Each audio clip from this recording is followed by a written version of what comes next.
Good morning. It is Monday, June 8th, and I've been thinking about how it's pretty fun to follow what has happened to people that you knew long ago and where they've landed or what they're doing now. I have my best friend from confirmation.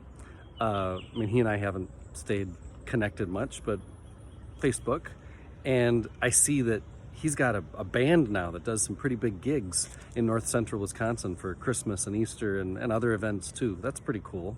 I never would have imagined in confirmation that he would become this, a big singer, music leader. And then I have a friend from seminary I graduated with, Sue Briner. She became a bishop in southwestern Texas. That's pretty cool. And then I had yesterday I was scrolling through things and I'm like, hey, wait, I know who that is, and it was a friend of mine here in La Crosse area, Synod, who was naming that, hey, there's an ELCA pastor on a reality show. Noah Hepler is his name, and he was a teacher's assistant for us at seminary. How long ago was that? 20 years ago, and I thought, well, that's interesting. What TV? He's on Queer Eye. I'm like, what? I hadn't thought about Queer Eye for like 15 years back when it was Queer Eye for the straight guy. Well, it turns out now on Netflix, there's a different version of that show. Instead of, taking a straight guy and trying to put nicer clothes on him, which is what the old show was about, now they're taking people and really, really talking about changing their whole life, not just what they wear or how their hair is cut, but going much deeper. And I watched the show last night with Noah. It's called Preaching Out Loud. It's on Netflix. It was really amazing. And it wasn't just amazing to see what it did for Noah, but it moved me. Let me explain. So Noah, just to give you a little background, when I knew him, he was married to a woman, and he seemed like a lot of the rest of us. He was a bookish theology nerd. A lot of people at seminary are that. Quiet, thoughtful, faithful. But as I watched this show last night, I saw and heard from him that 13 years ago he came out to his wife, they divorced, and ever since he's been trying to figure out how to be Noah Hepler, because he's never been allowed to be Noah Hepler. He believes he could be a better leader in his community if he could be more comfortable in his own skin. And that's when I became more aware of another aspect of my privilege. I've had quite a few moments in the last couple weeks where I have become more aware of my white privilege. And I'm sure those moments will continue to flow.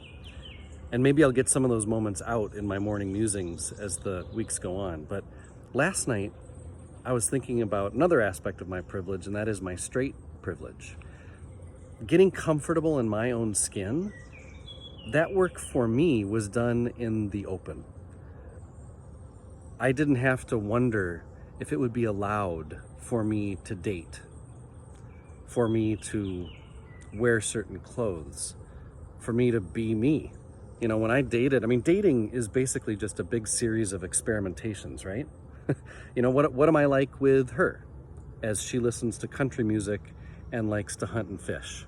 What am I like with her as she's a social justice warrior and listens to rock and roll?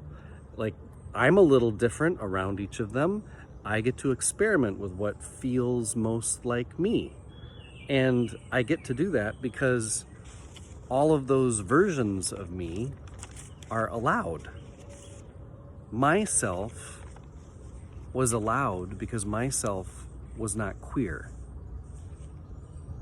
While Noah Hepler, this friend of mine from seminary, he had to hide himself, not sure of who he was or what he was, and he wasn't allowed to experiment with any of that like I was, because he knew that whatever it was that he was, whoever he was, it was not going to be accepted.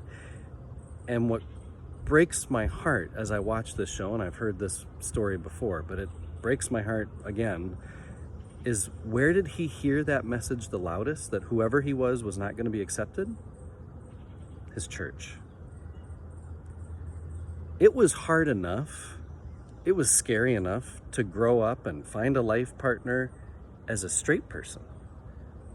I saw more clearly in this show I watched last night through Noah how much more, not just scary, but how much more painful it was to know he wasn't even allowed to do any of that work himself.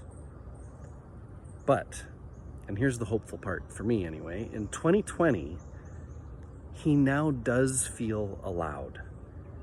He's openly gay, he's serving a church that's a good fit for him, and he's making it a part of his congregation's mission to reconcile with people like him. He wants to make sure that no young person is ever brought up in a faith that tells him or tells them that they're not allowed to live an abundant life for the sake of God, others, and the world. One of the things I grieve about the timing of the pandemic is that at First Lutheran, we were just gaining momentum as we were talking about becoming a reconciling in Christ church. We had plans to dive deep into this in March, and I'm still committed to it. Our church is still committed to it. I'm trying to be patient because these are conversations that will really happen best in community, in person. But I was moved last night again, and I encourage you to watch this show if you have Netflix, season 5, Queer Eye Preaching Out Loud. But I was moved last night again to use my privilege to help all people feel allowed to be who they were created to be for the sake of God, for the sake of their neighbor, and for the sake of the world.